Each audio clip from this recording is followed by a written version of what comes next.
Everybody. Welcome to episode 4 of Justice with Jax. I am your host, Jacqueline Armendariz Unzueta.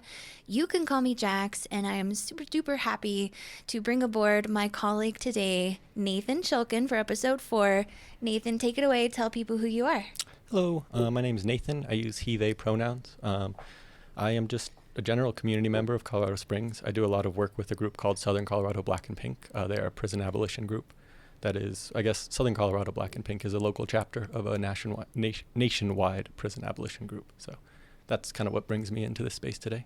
Excellent. Well, the activism piece of things, Yes. right, is that's kind of how we know each other, and part of why you're on the episode for today, which today is Saturday, April 6th. It's actually 250 days since the filing of Armendariz and Chinook Center versus the city of Colorado Springs et al., which is part of what this podcast is about, really a vehicle to give the community updates on this historic civil rights case and hopefully shed some light on like the legal system journey and process with, as an abolitionist, we're going to get into the nitty gritty. Mm-hmm. I hope talking about that a bit. And so just also to the lived experiences that we've had as people touched by this case, which is such an important part of the story, right? Who can tell our story better than us, right?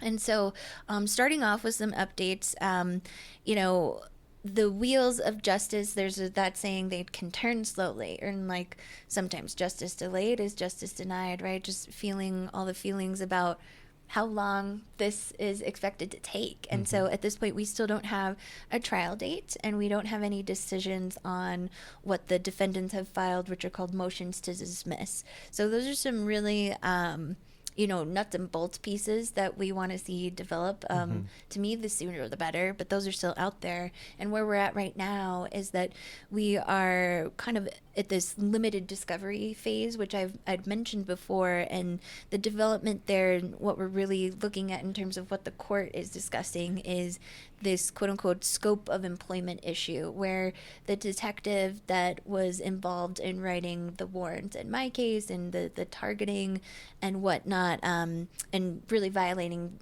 the Fourth Amendment for me, which is my right to privacy with those warrants, what were they doing and for who were they doing it? Because as we've discussed a bit, is there's this joint terrorism task force that this detective from CSPD was a part of. And so is he a city cop? Was he working for the FBI? This is what the court will be discussing. And so the attorneys talking to each other, right? It over time since we filed, it turned out that the city, was hesitating on giving additional documentation around this employment question, because they are alleging that this officer was really a federal employee at the time.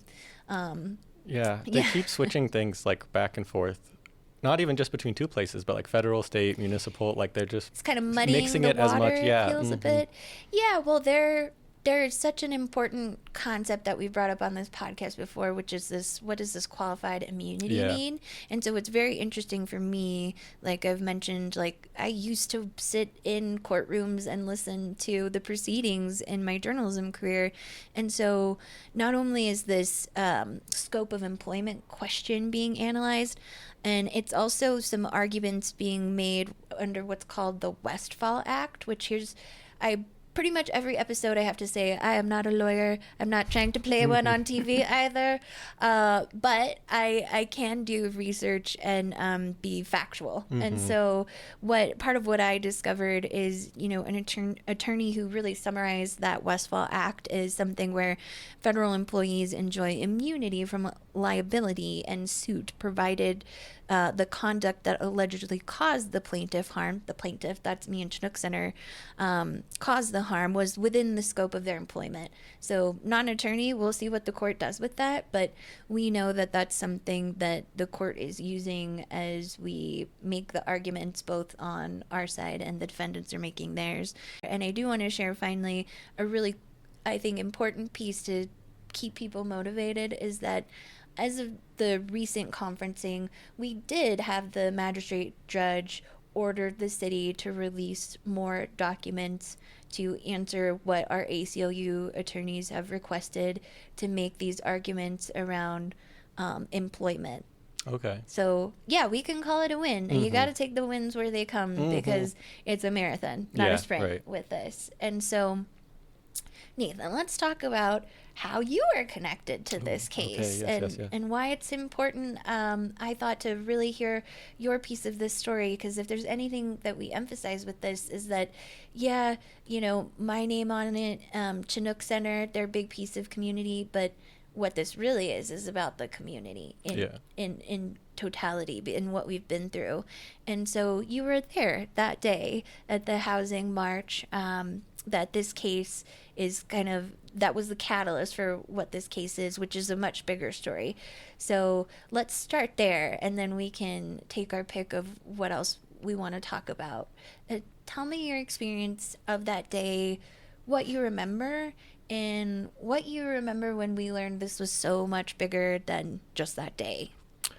Yeah, I think, so my day, or my remembering of that day is, I guess, just, I don't even know how to explain everything up to it, because it kind of went exactly how we thought it would, where we did just show up at a public park, hand out food, clothing, tents to a bunch of different people who needed them, and then we were, excuse me, as a group going to march to, I believe, just an empty building downtown to highlight, this is a building that could be used for housing. There's so many empty buildings that could be used for housing. Why are we not doing that? It happened to fall on the same day as the Colorado Springs bicentennial, I think it was. So there was also the sesquicentennial. Sesquicentennial, yes. I'm sorry. So there was a big parade or something happening downtown as well. I don't know if that had anything to do with it.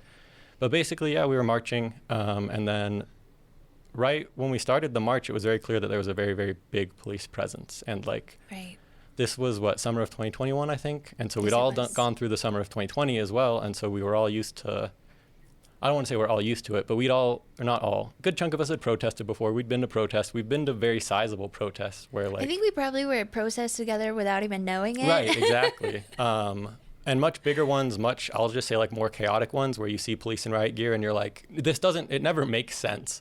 But when they're defending their own, the CSPD building, I get why there's cops in riot gear there, but we're literally just marching and there's, cops in riot gear, all this stuff like that. And so they're making a bunch of announcements to stay off of the street, to walk on the sidewalk. So then we're walking on the sidewalk. And then, I think y'all talked about it in previous episodes. They literally make an announcement saying Sean Walls, you're under arrest. And it's just the entire event, looking back, it makes perfect sense why it was so weird and why it felt like people were being targeted. It felt really amped. Really amped. The energy was so, amped is a good word, because it's why was the energy this way? Yeah, not in a good way. Why was the energy like this for what we were doing? It did not It didn't match. Yeah. And so I remember again, it was we're marching and there's a wall of cops. And so we're getting up. They cut us off at a few points, and we redirected our route. The first thing that I guess they tried to get me in trouble for, or said that I did wrong, was someone grabbed my arm. And later when we watch body cam and we see everything, I'm like, oh, that was a cop grabbing my arm. But no one said you're under arrest. No one said stop. Someone just grabbed my arm. So I pulled back. It was a millisecond reaction. Yeah. And so I pulled back and left that, I don't know, little circle area thing. And then we keep moving. And then later on, I don't know how much later on this is, it felt 20 or 30 minutes later, I turn back and I look, and there's just a bunch of people jumping on someone, or a bunch of cops jumping on someone specifically. Right. To me, I thought that they had jumped on the entire crowd. It looked like it was more than just one person. And then finding out it was just Charles is oh, whoa. So my just, again, millisecond instinct reaction is, well, I should go to help. And so I kind of move forward. Turns out I was running, and it turns out if you run towards cops, they're going to say that you are endangering them. They're going to say whatever they need to say to criminalize you as necessary. And so then they jumped on me, tackled me. I don't know how many, I think 4 or 5 people on me. Both simultaneously yelling to put my hands behind my back while also pinning me down where my hands are in front of me, and I couldn't do that. I still have a scar. I don't know if the camera's going to pick it up, but we still got a scar from that day, so that's fun. Yeah. And then, they just throw you in the cop car, put you in a holding cell for a bit. A person who was supposed to be a medic came and checked out it was literally an open wound bleeding, and they just looked at it and said, yeah, that's fine. You're good. Not very humane is kind of the sense of what I am hearing. Don't let me put words in your mouth. So, oh no, that's a good way to put it. Yeah. Well, and can I ask, part of some of the themes I feel that have come up here is for those of us caught up being arrested as a result of either that day, or in my case, they came for me later. Mm-hmm. But it was really based on like a very human reaction, like a millisecond where you couldn't have possibly thought through what was going on. You could even, for me, I'll speak for myself, categorize it as like a fight or flight kind of mm-hmm. reaction, right? And it had to do with the energy that day that was just kind of antagonistic off the bat, was the sense of it for me.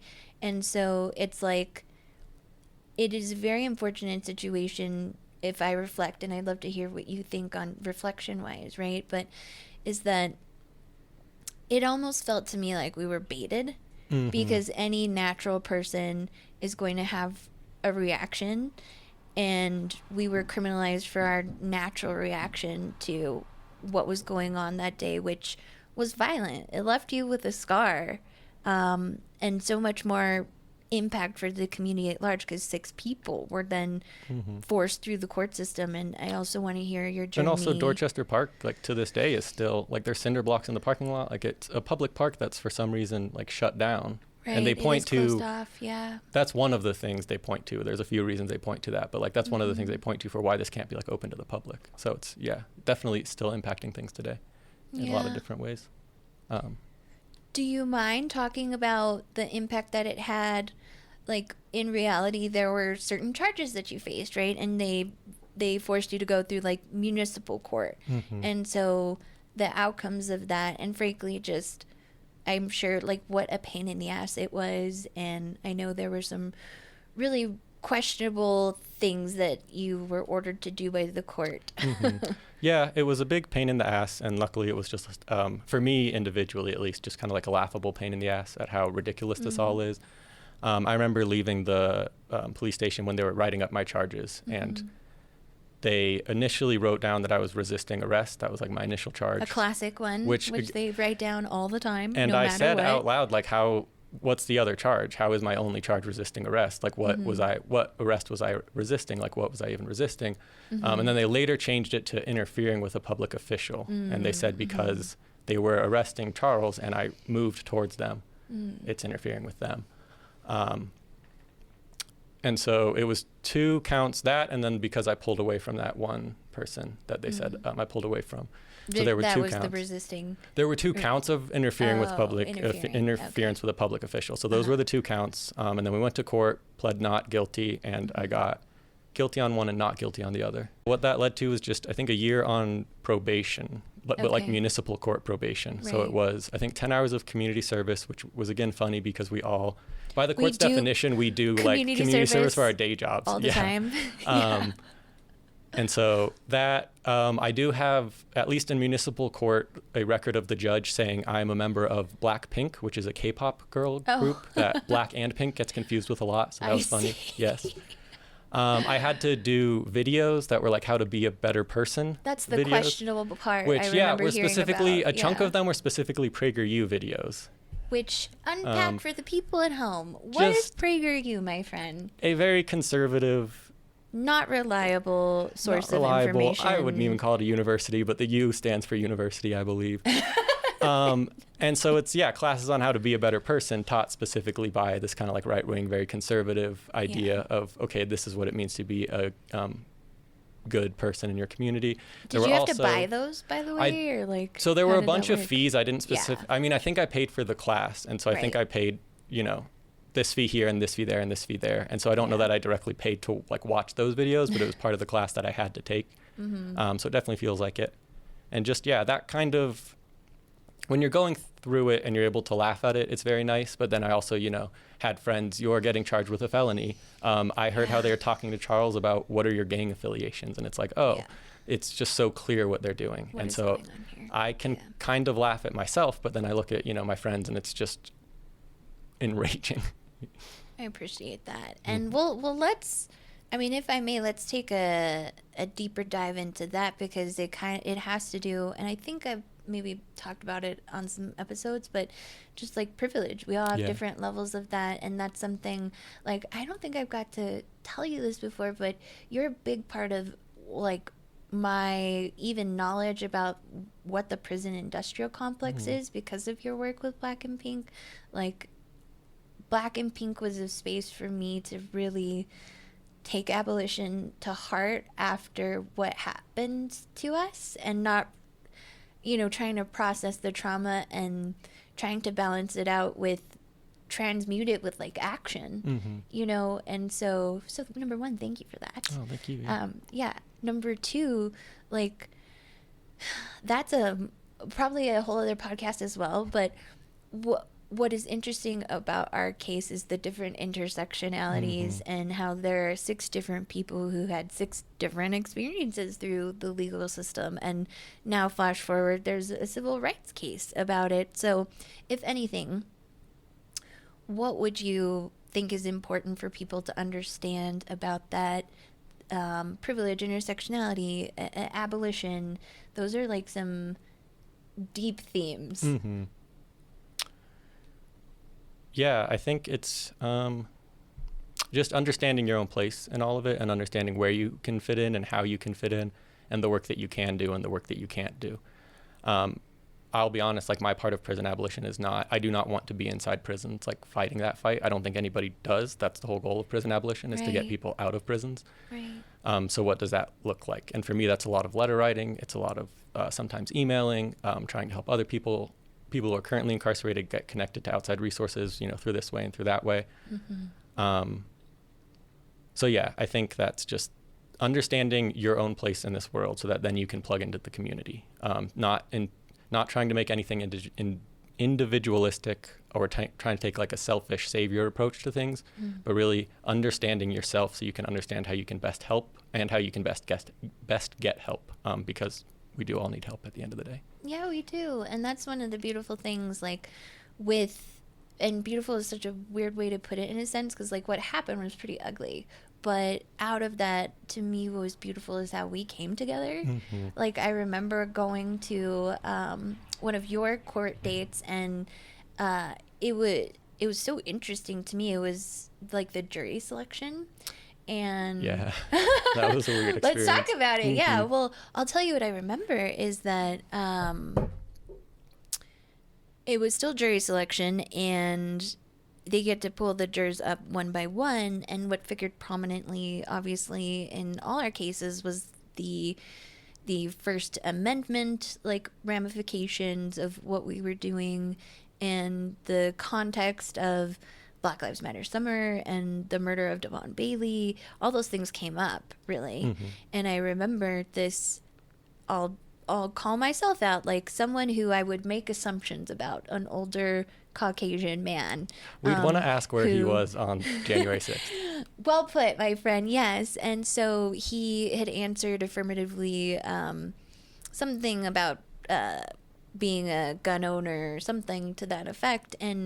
But interestingly, his commentary was that what he remembered about the Devon Bailey case is he basically said, like, I'm a gun user, and even I know you don't shoot people in the back. Do you remember that guy? Yeah. Yeah.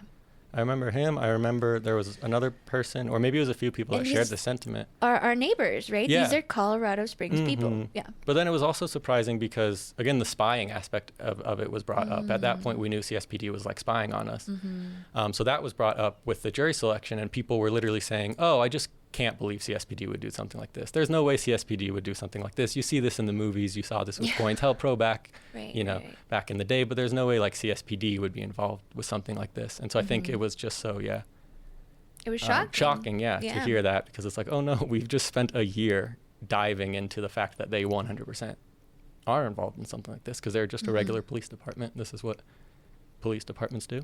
Right, under the guise of that, joint terrorism task force, which is part of what makes this case so important, right? And I know we touched on it too in previous discussions, is that interestingly, technically the spying isn't what is on trial here. It's the violation of my privacy with them taking all my devices. And even though I've never been convicted of a crime, now the FBI has an entire profile of every single digital device in my home at the time that I was violated. Not okay. And it's very surreal to see them make an argument of like, and what? So what are you going to do? Right. Sue me, I guess? Yes. We bring a lawsuit. That's part of the system that we live in. And so it's been surreal. And I think important to share those memories of this lived experience. So you went through a year of probation, and then thankfully, how are we today? When did that probation end? Really, back in 2022 now? Summer of 2022 it had to have been, yeah. That's good. Right? Well, no, because we got arrested 2021, and then I didn't get, that's right, no, it was, so we got arrested 2021, the whole court stuff took a year, and so I was on probation for the year of summer 2022 to summer 2023. Gotcha. Okay. So yeah, I guess it just wrapped up. Not just, it was like 8-9 months ago now. But yeah, Gotcha. Summer 2023 is when it wrapped up. Well, and you know what I didn't realize until I talked to Charles, who we met in episode 3, is that he was still on court like paper for everything that he was accused of in his whole ordeal until like more recently. I think it like just barely ended, or he was like right towards ending it. And see the vast differences in people's experiences in these systems. And so how about this? For people who may not be familiar with the term prison industrial complex, let's talk about that a little bit, because again, that's a large scale subject, but here it's relevant because as a complex, we went through one part of the legal system, but there's so much more to unpack about it. Yeah, so the prison industrial complex is, I guess, a big word for all the different mechanisms, maneuvers, systems that keep people wrapped up in the cycle of incarceration. So whether it's what we went through, where we just for some reason had to spend 2 years going through, or me personally had to spend 2 years going through this like municipal court system that, again, the entire way my lawyer's saying this should not have taken this long. This should be like, in and out kind of thing. And for some reason it's getting stretched on like this. Whether it's, or a lot more extreme examples where people get death sentences and people fight, very hard to get those overturned. And the only option is life in prison, no parole.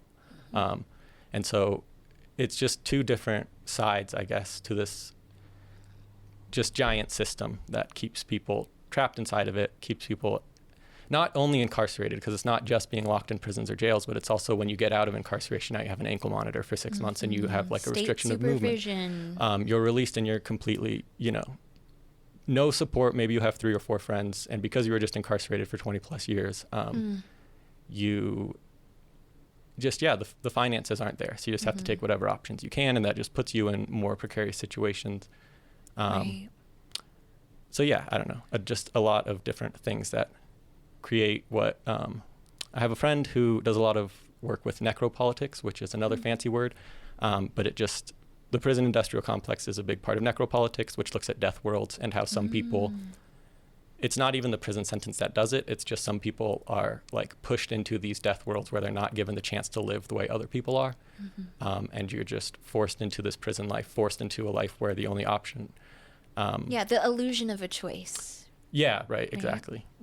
Well said. Yeah, thank you. And I'm, just for the record, these are not softballs. These are really hard questions. It's so hard to not just like get lost running my train of thought for 20 minutes because I can just talk and talk and talk, I feel like, about this stuff. Well, you're great at it, and that's part of why like I said, I really appreciated being able to work with Black and Pink following this experience, because I really didn't have that knowledge or reference point. Like, this experience turned me into an abolitionist. Like, I walked away from this being like, I have seen too much. Like, I cannot go back. Like, yeah, it was definitely weird, because I think I'd been with Black and Pink for a year or two before we got arrested and went through this whole thing. And a big part for me was educating myself. And so reading a lot of books on the prison system and the legal system. And so you read a bunch of different books about how the legal system works. And again, you think like, oh, okay. You think you know. You think you know, and then you go through it, and it's like, oh, this is all like both 100% true and 100% kind of like surprising at the same time. Yeah. It's weird how the human experience it feels like hold polar opposites that are both true at the same time, right? Yeah, and it's something that over time I've been processing in different ways, but for me as an individual, I have, the issue of like the mental trauma and experience that it left me. And that's such a weighty thing that even still to this day, like I went to the conference recently between the lawyers and the judge and all that. And I ended up having like a bad dream that was kind of a repeat of what I lived that day. And it pissed me off. I was like, I just wasn't expecting that. And I didn't even talk during the conference, right? I was just there to like represent and show the defendants in the court, like, I really care about this case as the plaintiff. And it, is a lot of legal jargon and stuff, but it's still something in there in my brain. Like it triggered that. And I was really mad about it, honestly. Yeah, that's a totally fair response. Yeah, it's one that you can't really control. Speaking of just the human experience and the reactions that we have to different things. And so, do you mind sharing a little bit maybe around like when you were living through this, the people around you, like the depth of what we discovered not only affected us, but like our greater communities and the people who support us. And so what were some of the things you maybe remember people discussing with you, if anything, once we learned the gravity of what really was happening, which is a spying, targeting, retaliation? I think it was just, I'm trying to even think of, because there was the immediate reaction of us getting arrested, and I felt so much community support and love from my friends who, I'll never forget, my friend texted me, and this is how I know they knew me so well, where they messaged me and they said, hey, I heard what happened. I know you sometimes like to be alone to process things, so if you just want to hang out with your cats, that's fine, but also I can make you some tea if you want to come over. And that was just like such a heartwarming response, because I just felt so cared for in that moment and known and loved. So that was kind of like the immediate response, which was very sweet and heartwarming. And then, once we got the body cam footage and started pouring through it, I think it felt more of relief, or like I don't want to say celebrate at all, but it was like we knew something was up. We knew something was up. We just had to find it. And so we'd finally, I didn't spend that much time pouring through the body cam footage. Other people, I think Sam did so much of it. Sam and John, yeah. They did a lot of work. And so it was just this moment of like, oh, wow, we really found something. And then, you kind of just like, people kept pulling on the thread, and like, we're still pulling on the thread today. Yeah, right. There's so many threads to pull. Well said there. And so tell me about what it felt like when you heard we had finally gotten to be represented by ACLU and we made the filing, because I know a little bit prior to that we had done a panel for the podcast that kind of teased our story in an episode with the wonderful reporter from The Intercept, Trevor Aronson. So we had some time to talk about this publicly, but for me, it didn't feel real right until there was something with much more teeth. Yeah. I think it felt good. It's one of those things where this is something me and my pen pal say to each other a lot, is just hurry up and wait, where that's kind of sometimes all you can do a lot with the prison system, but just even life in general is like hurry up and wait. And so many moments in this journey have felt like we're just hurrying up and waiting. But I think it's definitely good to do this process. John talked about how, I think he said, it's sometimes frustrating going through the legal process because you want things to happen so much quicker and you want things to happen differently, and they just don't. But, we're doing what we can. And so it's one mechanism. Yeah, exactly. Right? And I think I wouldn't equate them. But to me, this podcast is important because I know I've said it in conversations. I don't know if I've said it on the show yet, but it wouldn't surprise anyone if I said I don't have a lot of trust or faith in the legal system. And there are other experiences beyond this that have contributed to it, but this one pretty much the most profound, I'd say, so far. That being said, given there are no guarantees for the outcomes, I think this show is really important because we know the power dynamic here. We know the narrative about this that was forced on the community from day one and beyond. And so this show is the balance to that. We're going to have something out of this case, regardless of the outcome, as we hope for the best. And so that's why I am committed to taking this time and just grateful that people are coming along on the ride because it is so important to honor. I got some feedback. People were like, just keep talking about, like, why are you doing this? So let's talk about why. For me, this case, the big three that stood out where essentially, I'm oversimplifying, but this case is about our government, right? Or police, the extension of our government, criminalizing us for our political beliefs and speech. And the big three for me were Black Lives Matter, white supremacy is domestic terrorism, and housing is a human right. That's why we're here. That's why we've been doing this before we had something like this that could trigger a civil rights case, So how do you feel about that? Like, I would say maybe the word is a challenge, but it's so easy to maybe get bogged down by all the noise that there is. Like, something John said was, like, we also talked about the minutia matters. Yeah. So how striking the balance between those things, how do you do that as an abolitionist activist continuing your work through Black and Pink? Oh, yeah. So I guess a nice kind of part about a lot of this work is there are just, like, there's minutia, there's little tasks to do throughout the day. And so you can just, like, turn to your little tasks where it doesn't feel like you're doing the biggest thing. Maybe I'm just writing one letter. Maybe I'm just finding, like, 10 photos for someone. Maybe I'm finding lyrics for someone.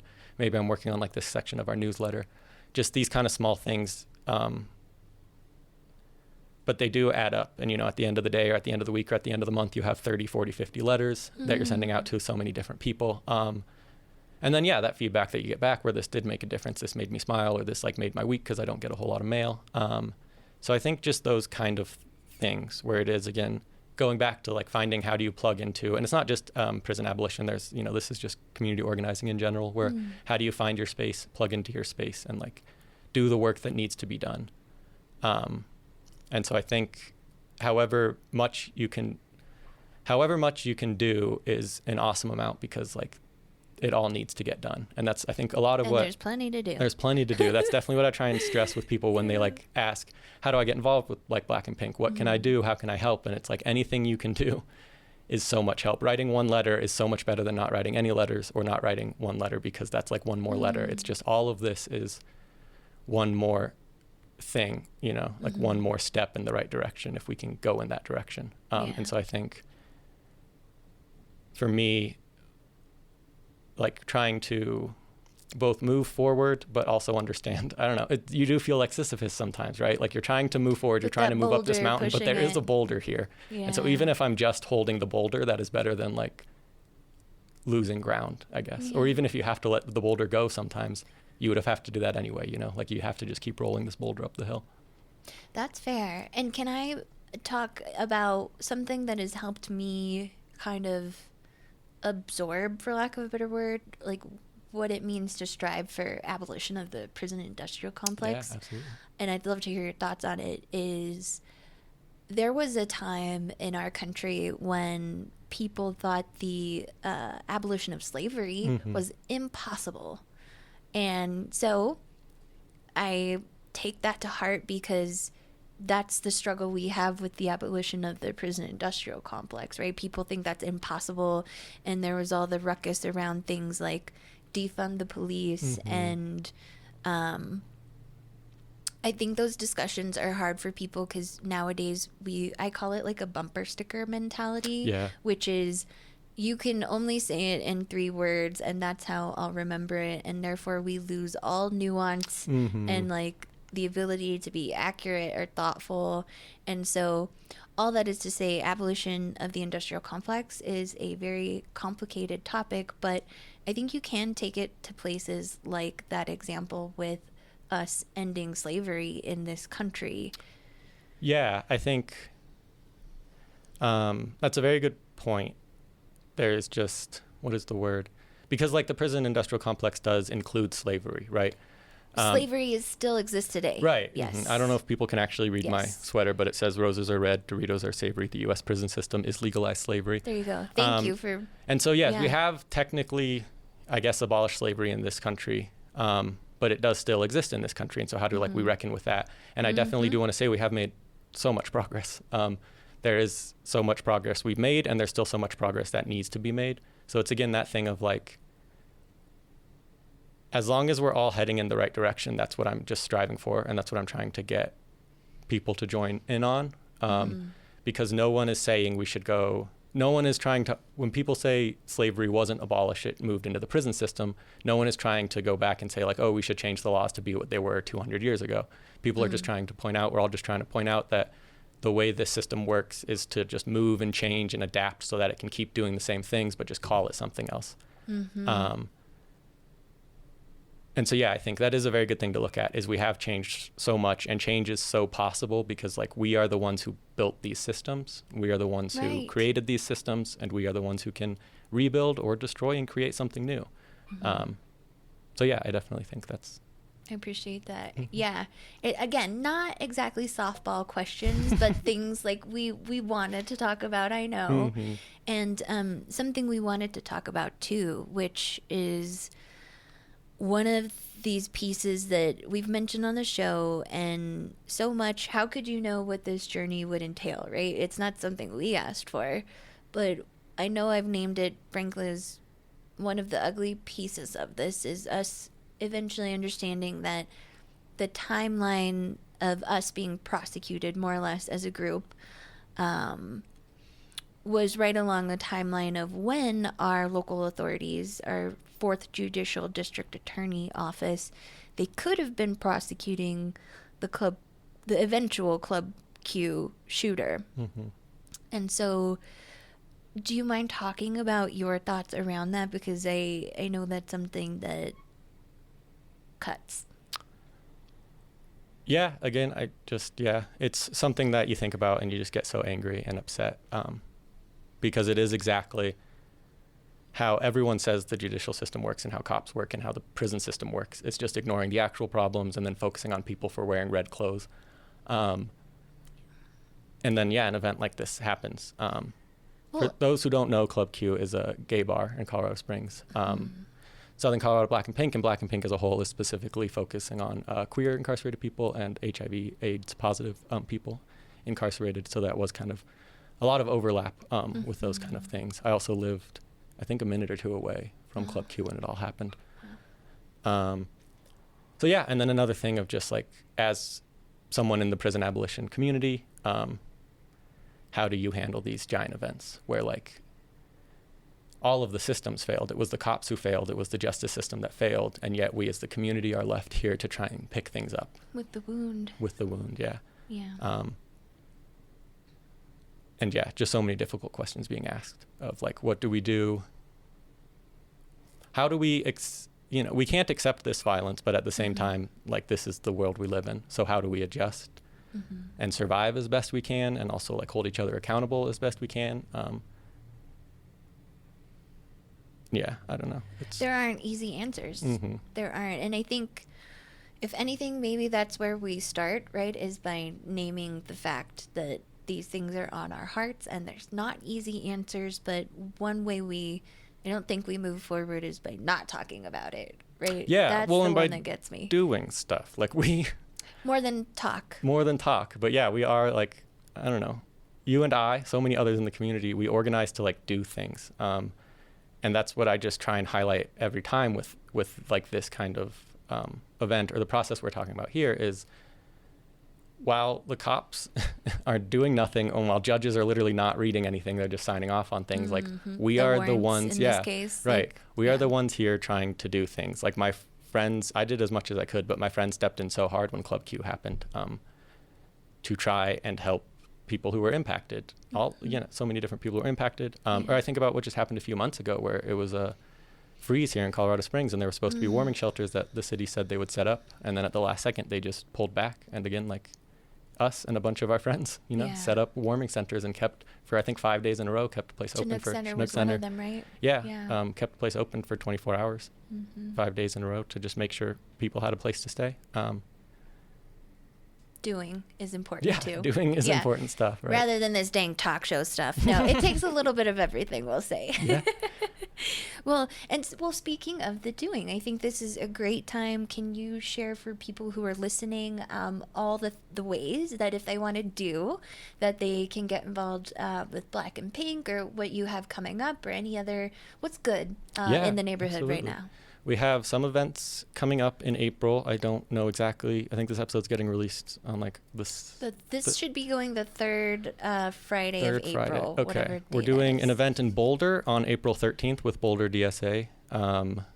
Don't know. This might come out after that, but that'll be fun. But look it up. What's the event activity? We do pen pal matching and letter writing. So we have, I think 80 plus people now. We have a lot of people that write to us that want a pen pal, and so we try and connect them with a pen pal. Then we also just get a bunch of letters from people, and so we write back as a group. So both kind of individual or group stuff, whichever you want. Angela Davis is coming to CC the 26th, which we are very excited about. Might get the chance to meet her, which is just blowing my mind. She's coming, she came around April last year too. She came we're April getting last an year, Angela Davis visit every year. I love it. Yeah, so the reason she's coming back is because my partner Irina, who you've met. Yeah, I think I've met them. Yeah, they asked an incredible question last year that they still get I got in trouble in a break room because of that question. Okay, there you go. Right, so they kind of have gotten, I don't know, a bit of notoriety from that. Anyway, good. They are part of the reason Angela Davis is coming back to CC, because they wanted to bring Angela Davis back to kind of ask those similar kind of questions. So that is happening. But sorry, getting off track. To get involved with Black and Pink, no such thing. To get involved with Southern Colorado Black and Pink, you can reach out to us at southerncolorado@blackandpink.org. That is our email. We're also available at a website, coblackandpink.org. We do a lot of letter writing, so it's not as...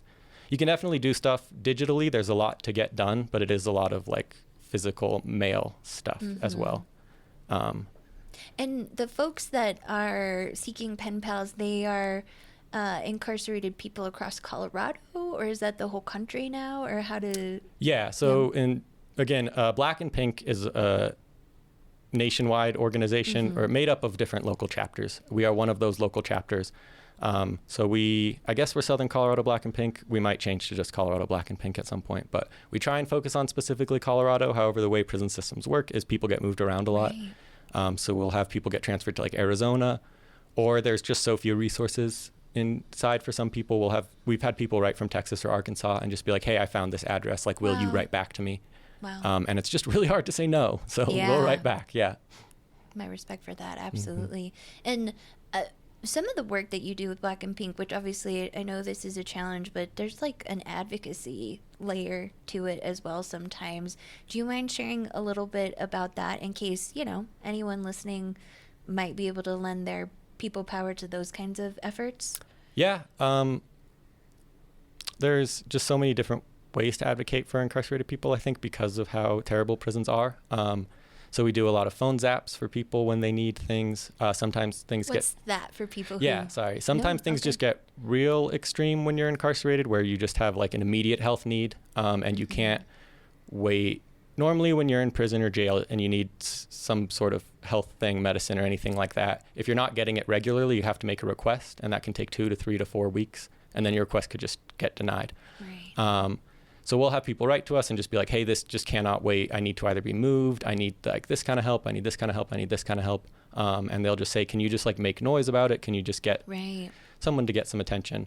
And so phone zaps are ways to kind of make noise to the facility, where we'll call the facility, try and coordinate it a bit so you're getting a lot of calls at once. And so it's at least There's a public pressure. Public pressure. The as only much way as we think anything it works doesn't work. the only way anything gets done under bureaucracy is someone gets annoyed and does it. And so you have to annoy someone at the facility so that they just do the thing and get you off their back.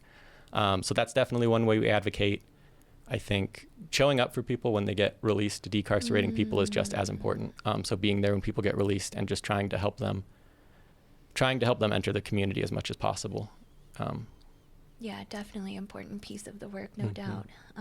Thank you for that. And so anything else community-wise before we maybe wrap ourselves up here? Just keep doing it. Keep being in community. I think I just love seeing so many different groups, it can feel like you're just screaming into a void sometimes. Especially with prison abolition, where it feels pretty wild out there these days. Yeah, definitely wild. But just doing so much work, doing this work for years, and then looking over and seeing like, oh, the library's unionized because of my friends, doing that kind of work. And, oh, people in CSPC are making so much noise for Palestine, which like, yes, free Palestine, fuck Israel. And just so much different community is happening, and it continues to happen. And I think that's something that is like my big takeaway from this experience. Definitely. So many people talked about how they're trying to send a message, they're trying to silence y'all, they're trying to get you to shut up. I had conversations with like family and friends where it's like, okay, so you're done with this now, right, Nathan? Like you're done, you're gonna kind of be quiet now. And just the way one has, quite the opposite for literally all of us involved. And so I think that's just, I love that. Yeah, very heartwarming. Yeah. Yes, heartwarming is the word. It went international, as a matter of fact. Really, The Guardian had an article about it, because really this rises to the level of federal law enforcement, like spying on our own people, right? Well, and so many people were pointing out when it made like this big kind of news, they were kind of like laughing and being like, look, the cops are spying on people and all they're finding is like they're trying to feed people and they're trying to write letters to people. Yeah. So yeah, we've just also been laughing about that this whole time, where it's just such an important piece of it, which is what I hope this podcast is doing, is showing the absurdity of it, which literally every person who will be interviewed on this show, or especially who was arrested for that housing march, is doing nothing but trying to contribute good things to the community and build community and lift our community up. And so, I think I don't think that they thought through how this would give us another platform to like do what we do. And it's something I think Sean touched on it, but it's just like out of their own petty, terrible conduct, it really just backfired on them. Yeah. So on that note then, okay, I'm going to wrap this up here, and we're going to just make a few more closing announcements for Justice with Jax. Thanks for joining episode 4. Remember, as always, to ask yourself 2 questions. Who's telling your story, and how are you being the change you want to see in the world today? And so a thank you once again to Studio 809 Podcasts. Our episodes are recorded here as a member of the collective at the Next Us Community co-working space in downtown Colorado Springs. This is Justice with Jax, signing off.